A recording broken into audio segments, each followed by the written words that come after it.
What is the gig economy?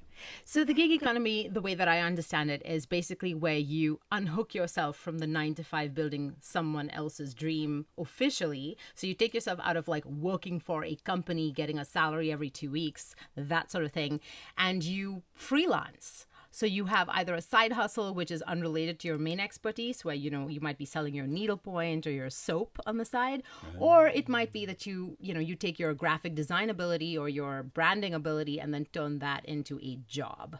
But there's a big problem with that. What's that?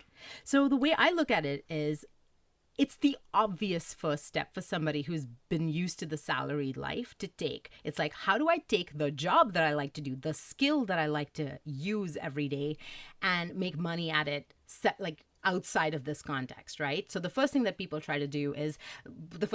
typically do is turn this into a freelance deal. So it's like, okay, if I'm a writer at CBC, for example, then I would try and freelance. You would try to do anything you could to get out of that awful... That's funny. Yeah. Well, that was my sort of backstory. Okay. But I was a journalist, right? We have similar backgrounds. And I was like, well, all I know how to do is tell stories. How the heck am I supposed to monetize this? The obvious answer is be a freelancer and write for a bunch, or tell stories on the air for a bunch of different places. But you're stuck trading dollars for hours. So if what you've done is you've taken all the safety away. You've taken the medical benefits, the fact that somebody is feeding you what to do on a day-to-day basis. And the fact that you get a paycheck magically deposited in your account whether you work every 2 or not. weeks. Whether you that's right. I mean, look at me right now. I'm almost doing nothing. Just sitting here listening to you. And I'm still getting paid. That's right. Yeah. In the gig economy, that is not the case. And not only do you have to do the work, I don't think I like the gig economy. I'm gonna say it's not not for everybody. But some people do very well.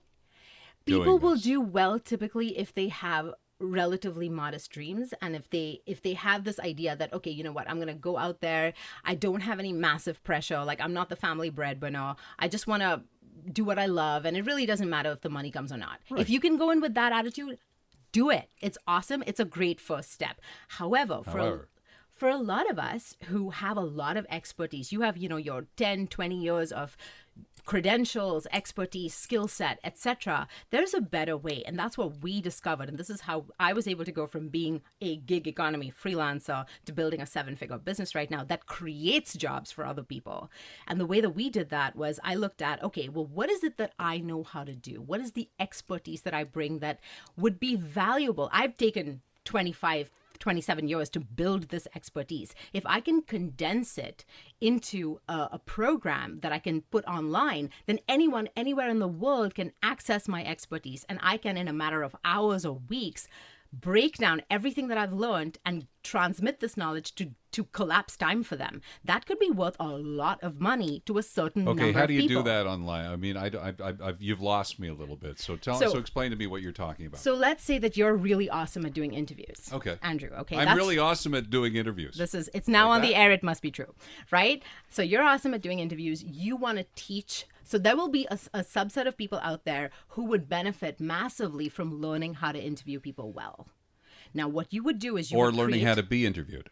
Or learning how to be interviewed, Right. exactly. Yeah. Well, these types of services exist, yeah. Exactly. Yeah. So you would create an online program teaching how to do this, teaching everything that distilling it, doing the work of just sifting out all the chaff, if you will, and keeping the nuggets in there. So somebody who's really busy, a CEO who wants to get his message across, somebody who has money and doesn't have time would then pay you the money to collapse the time for him. So this is how many of our clients have gone from charging $150 an hour, which they thought was awesome money back when they first got out of the 9-to-5 life. And now they're charging $10,000 for the same expertise, but packaged differently. Right. So that's the leap that I help clients make. Okay, interesting. So how would one find out more about this, Geeta? So the best way to do it is I have an entire masterclass. It's 60 minutes. It's completely free. You go to impactwithinfluence.com, and I've laid out exactly the framework that has helped many of our clients make the leap from dollars for hours, which is where you're trading your time for money, to completely breaking the leap. Because people who make millions and billions, they don't work a million or a billion hours more than the rest of us. They think differently, and they've packaged their expertise differently. And that is the leap that I teach you how to make. And it's all out there. It's free. 60 minutes. If you have 60 minutes, this could change your life. You know, Sarah does work 1,000,000 hours a week. Did you know that? She actually does. But does her bottom line reflect that? Ah, I see? can't comment on her bottom line. She's my work daughter. Geeta Nadkarni is a business coach who helps people make money with from doing what they love to do. So once again, where to get that? Impactwithinfluence.com. I'm Okay. also all over social, Instagram, Facebook, etc. Geeta, it's nice to meet you. Thank you. Thank you.